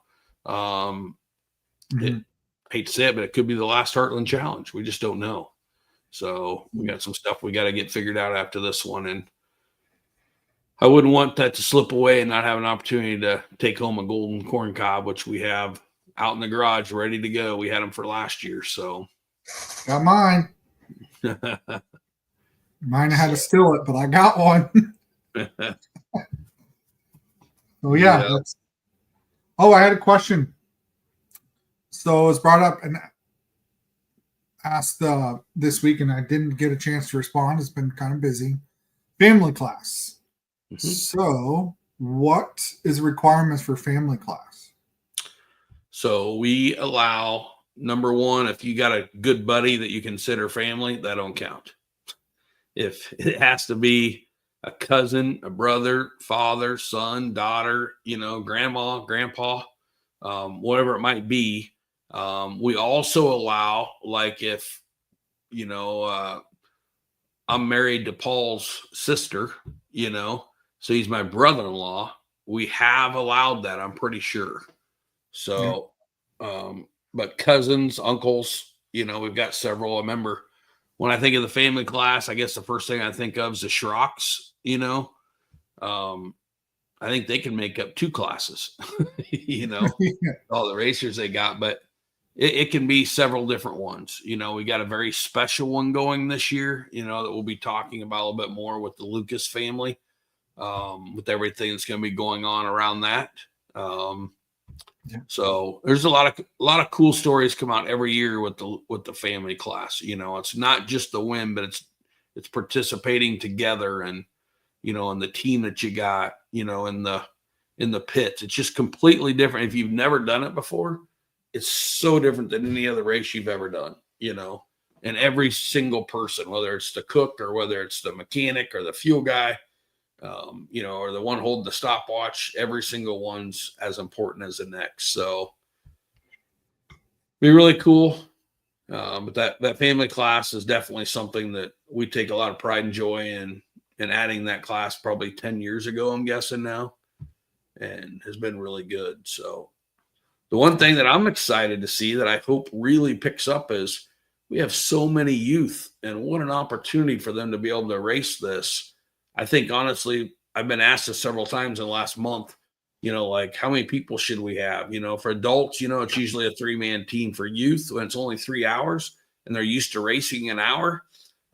If you have 3 people, you don't get a experience like getting on and off as much, a lot of 2-rider teams seem to have the best luck to me because, you race for an hour, hour, next person race for an hour, then you finish with a half hour and another half hour. There's so many different ways of doing it, but it's pretty cool seeing it. But we have so many kids. We should be able to set a record this year with youth teams. So I'm hoping everybody starts asking some questions and we get things set up for the youth to once again break some records. Yep. So we kind of sent the updated schedule out. I think it was a Facebook post. Just noticed that the website hasn't been updated yet, so I'll get that updated or make sure that we get that updated. But yeah, the focus Friday night is just going to be all about the kids. So we'll have both the 50 race as well as we call them mini, the 50s, and then also the youth, the 90s and 125s, all racing Friday night. Exactly. First time ever for that. That's showing a lot of pride, I would say, to have their own day so they get their own awards, so they get focused on. Man, I'm looking forward to that. It's going to be really cool. Yeah. Okay. I don't see any questions here. So let's flip over, talk a little briefly about the Iowa State Fair. I mean, that's kind of a next thing. We're going to be flowing through these races very quickly here. Been working on this one behind the scenes last week. The actual state fair registration is all open now. So anybody that is interested and wants to go and reserve one of those 15 spots for their class, it's now open for them to do so. And I'm so glad you brought that up. It sounds funny when we're talking about all this when we got a big race this weekend, but we take that break, we were just talking about that. We get hot, heavy here for kind of the second, third, of the series. And then we have our two big races, at the state fair and the Heartland, boom, boom, and there's such cool opportunities. Remember, that's an AMA state championship, we handed out the first AMA numbers last year, number one plates. That'll be again this year. We got our posters that we need to get handed out too on that. But the state fair, I'm designing the track as we speak. We've been working on that, getting that laid out. We don't have obviously the side-by-sides this year, unfortunately. So it's going to allow us to maybe make some changes in the track, a little bit bigger changes. So we're kind of excited to see what that's going to be. But also we had some huge announcement for that race just the other night too. Talking with Toby Cruz, our partner in crime on this deal, and I don't know if it's out there yet. I know Sabrina's working on it, but we have the running order already done for the way it's going to be ran.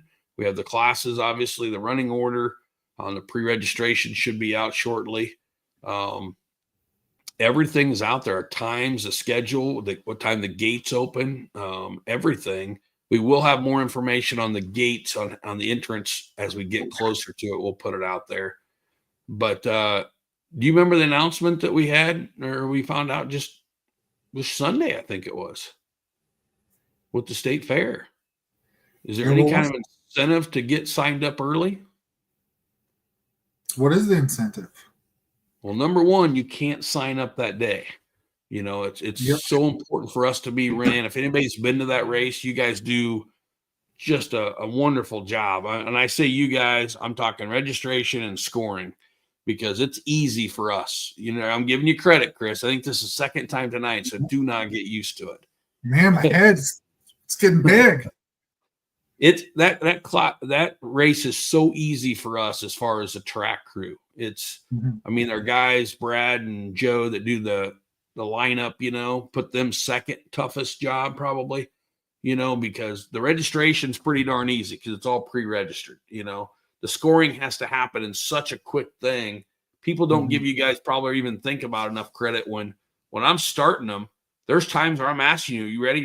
Like, I know I'm bugging you, but literally a minute after the last one, the dust hasn't even settled and we're starting the next race. And we can't do that if you guys aren't as quick as you guys are and always moving. I know you guys are going 100 mile an hour to our track crew we're having to go like 10 mile an hour, so it's just the opposite of the normal races. But yeah, so a lot going on there, but you have to pre-register because we do not have time to do registration that day. When you get in the gates, we have a riders meeting an hour later, and then we go straight into our practice. So I think it's 9:30 to 10:30, if I remember right, it's practice. And that'll all be out there shortly. But so there's absolutely no time to register, no time to mess with money and stuff. You must pre-register. We say that we're taking 15 people per class is our goal. That way we can run our 2 heats. I think it is that we have it set up, 2 heats, and then either a B or a main or, whatever we're doing. Now we have taking some more, just depends, but we have to do a cutoff. And Chris, I know you and I squabble on this every year because people are really late, but the people they know this, and then they still want to sign up on Friday, and you've got everything done. People don't realize the work that it takes you to open everything back up and get them put in. So we beg, if you're going to race, please take advantage of the opportunity, get signed up early. And if you do get signed up early, I think there's an incentive for the first 75 people that sign up this year. You get a free ticket to the Iowa State Fair, which, remember, you've got to have your ticket to get in the pits also. So that's a big deal, So if you want the first 75 people to sign up, we'll probably mail those out. Our racers that are at our races will probably get handed out. But yeah, first 75 people get a free ticket to the, entrance to the Iowa State Fair. So that's good. Take advantage of that. Yeah, for sure. So I might even sign up. So when they do go and register for the Iowa State Fair, they just go and hit the registration or register button on the Iowa site and pick which session, mini, youth, or adult. And from there, they select their prospective event or race round. It's the Iowa State Fair. It's got its own round, and then their class. That's just like normal race series event that we have. The Iowa State Fair, we're still working on all the details, right? You and Toby, we still have some questions, but as far as payouts and that stuff, just narrowing it down. Once we have all that kind of pinpointed down, we'll get the actual Iowa State Fair Short Course Cup section off the website updated. Yep, and I actually just sent that information to Sabrina, so she actually has all the details that will be published and stuff, but we'll have our flyer she's working on now that'll be coming out with that. I will tell you, you remember we had a $15,000 purse, and that was with the side-by-sides, but the side-by-sides, I think their part of the purse was like $6,800. So obviously it won't be near as high as it was last year, but we did up some of I think we upped the AA is now paying back to like top 10 instead of top 5. We see our A class is paying back to, I think, 7th or 8th now. We've increased that. And then we started a new class because we will have the time. We added a class, Chris, called the Open. And that is going to be, that has almost equivalent as the same pay as the A class. Those top riders only really have one class that they can race, especially for money. And they come a long way. So we've started this other class. And if I remember right, don't hold me to it, but I think there's like a $1,300 or $1,500 purse on just that class. So that Open is kind of like a pro-am where the A's and the AA's can come together and race in that class still for money. So that's a new class for them. Once again, get signed up early while there's a spot, If you're a C rider, no, you cannot sign up for the state fair to race the A class, but yeah, take advantage of it, make some money that race. You can have a good opportunity of getting out of there with some good cash and have a lot of fun. I don't think anybody that's ever raced there can't tell you that race doesn't run, really smoothly. So, yeah. Yep. So, but yeah, we'll have, I can tell you the purse, the way we had it set up now is clear up to $9,000 for just ATVs. So that is pretty cool. So outside of ATVs, the only class that we have is for pit bike /hooligan. And then we also have our adult 90, and those are both paying classes. So, and adult 90 and the hooligan bike or pit bike, their actual will be heat races. So previous, we've only done a feature. Now that we have a little bit additional time, we're going to throw in and let them have a heat race as well. Correct. Yeah, I'm glad you pointed that out. So heats and main for could be a potential B main in those too if there's enough riders, So yep. Yeah, I'm glad you pointed that out. So yeah, that's right around the corner. Always look forward to that race. So yeah, we'll probably talk more. Just trying to throw it out there and get all the information out there as possible. Because there's so much more to talk about the Heartland. We still need to bring on Steve Mueller, Tire Spine, kind of talk through that. We just don't. There's too much to kind of cram in and try to be still. My goal is an hour, but we're about double an hour, almost 2 hour podcast right now. So, just if you want to talk till 10, I think we could make a dent in it. I'd love to, but yeah. No, I'm ready to.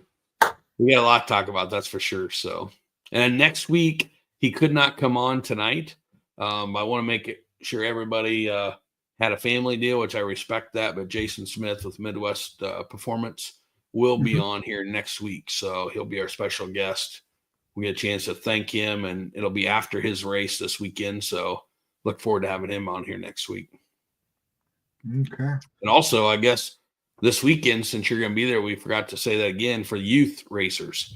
If you want to get their Jason Mickelson Century 21 Rider Spotlight, want to be a part of that, need to come see you, correct? Come see me Friday afternoon. Yeah. Gotcha. Sounds good. Well, I think that's all I got, Chris. It's all on my list as well. Try to cram that in there. Yeah, it's a lot. So, yeah, another thing, you might see a flyer. Just kind of throwing out there for this race. We had the racer questionnaire at the banquet, and captured everybody that was at the first race. They were there. We kind of did the questionnaire or the pre-entry for them, filled out their entry forms. Going to have another flyer there with the QR codes that people that have not had that opportunity to scan the QR codes, fill out the racer questionnaire, and that way they can be included and have their entry forms filled out for them for the rest of the year. Nice. So something else we're working on. And I know we don't have, it's been brought up before, I know we don't have a big incentive like a cheaper entry fee, like we used to when they mailed the stuff in. And you remember, if they still want to mail it in like used to, they still get their $5 off if they want to mail them in like that. But doing electronically and all that kind of stuff, the way we've done it, you do so much work behind the scenes. We don't have a discount for pre-registration if you're doing it online. But what you do specifically makes it so easy for them. This weekend, again, we're going to talk about it, but like having the bike race, we could have several, two-wheel guys up there trying to register on Saturday when people are trying to come up and register for the races. So one way to get around that is to pre-register. And when you come up on a pre-register, and correct me if I'm wrong, but it's like 30 seconds, isn't it? Just walk up, grab your stuff, and you're gone. Yeah, it's a very quick process. If they prepay, 30 seconds or less. That's our goal, to get priority. Pretty much, we just got to see your helmet and your AMA card, and off you go.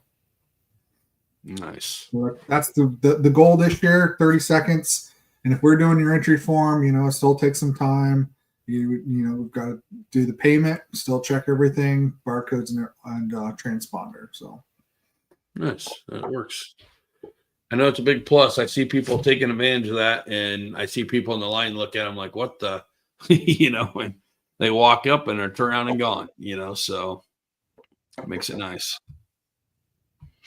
So as always, I get asked this question so much that if we don't do it, what's bugging Andy? I get asked. So what is bugging Andy this week? Well, I've got news for you on this. So I'm wearing my hat now that my dad and I and my cousins went on the WHO tractor ride. And I seen something over in Newton, Iowa that's going to fit in perfect on the What's Bugging Andy. I've just got to make a trip over there to get some pictures. I'm excited to show you this, Chris. First thing I thought of at 12 mile an hour on the tractor driving down the road, and I seen this, I thought, oh man, I got this is perfect. So I'm not going to tell you. Yeah, we'll talk about it later. But for me, I'm going to turn this around because I know we had something to talk about, but I'm not going to take as long to talk about it tonight. Yep. But I'm actually going to throw two things out there. What's bugging Andy? Number one is still, I can't stand those three people that I always talk about: liars, cheaters, and people that liars. What is it?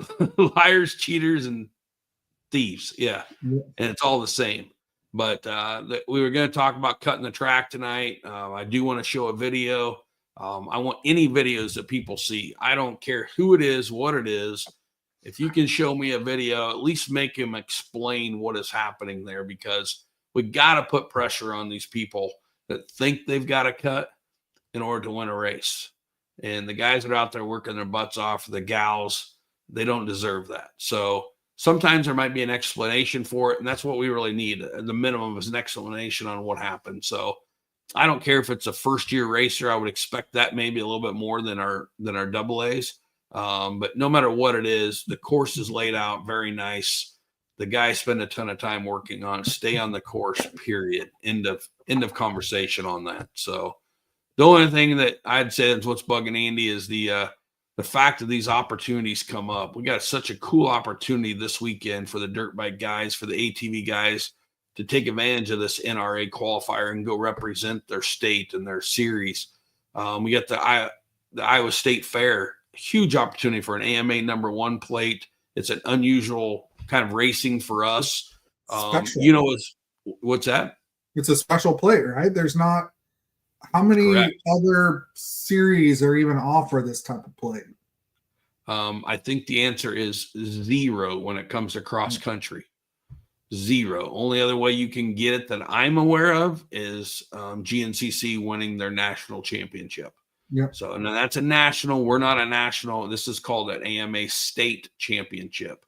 And I might be wrong when I say that there's not another one. I'm not familiar with another one. I'll check on that. But this will only be the second opportunity that I'm aware of in the state of Iowa to earn a #1 plate from AMA. So huge opportunity. And then the Heartland Challenge. We've talked. We don't know what the future holds on it. We know we're going to give our best shot at this one. We hope we get a good turnout. We hope we can gather some more sponsors for it. But the opportunity is there to be able to experience that race that's got so much history. The opportunity to race with the team and learn the different strategies. And so what's bugging Andy is our sport doesn't get a lot of new opportunities. And we've been pretty blessed in this state and surroundings to have some cool opportunities. But man, we got 3 opportunities starting this weekend and within the next month, basically. Month and a half, I would say, of opportunities. Please don't waste that opportunity. It could be the last one. And so, yeah, please just take advantage of it. Your sport deserves these opportunities. And, man, just take advantage of it. Have fun. Do it as a family like they always do. It's somehow or another, it always works out good, but you just kind of worry about it sometimes. And they're a lot of work for sure. But, man, the reward at the end of the day, it may not be money-wise, but it's you feel rich leaving there and seeing the people happy and see what they experience, especially the kids, the smile on their face. So take advantage of the opportunities. That's my big thing. All right. Well, who ever knew that this would be a popular segment? Not me. I cannot wait. Maybe you and I'll have to make a road trip. Let's just do that. I got something to surprise. What I've seen is absolutely amazing for this. I'm giving you these little hints, but I'm still blown away on it. I cannot wait to get over there and get some pictures. It's amazing what I've seen at this family's residence. So that's going to be the next What's Bugging Andy if we don't get over there. So oh my. I have to put in my schedule. It's awful busy these days. Yep. You give me an hour and a half and we'll get over there and back. Are you going to drive your monster truck? No, but we are not taking the Prius. Zach doesn't have much work because now he's on your side. Good job, Zach. Go fix the website, Zach. I see Jason Goody really quick. Jason Goody had a little comment on there. Jason, please call me. I don't know if you guys seen it, but Jason Goody's got some new shirts out for his truck and tractor pulling. I'm trying to get a hold of him to get one bought, but I haven't been able to get a hold of him. So hopefully Mr. Excitement, the guy that ran as mayor for our series, most popular rider, doing some cool stuff in that tractor and pickup pulling. So trying to buy one of his new shirts. I just can't get a hold of him. So give me a call, Jason. All right, buddy. That's all I got. I know we're getting delirious. It's been a long show. So keep stretching it out, don't you? Oh, yeah. All right, Chris. Thank you for everything. All right, buddy. We'll see you in a few days. You pack up and you're leaving. What? Did I hear tomorrow you're leaving? Tomorrow after work, I head out. Yep. You leave. So we should have some entertaining Facebook Lives. I think anytime you have Cirque and Joe together, you're going to have a decent Facebook Live. And you never know what's going to happen. Nope. I think the only one that's truly worried would be Rosie, Joe's mom. Poor Rosie. All right. All Thanks, right, buddy. sounds good. Thank you. We'll see you. Have a good night.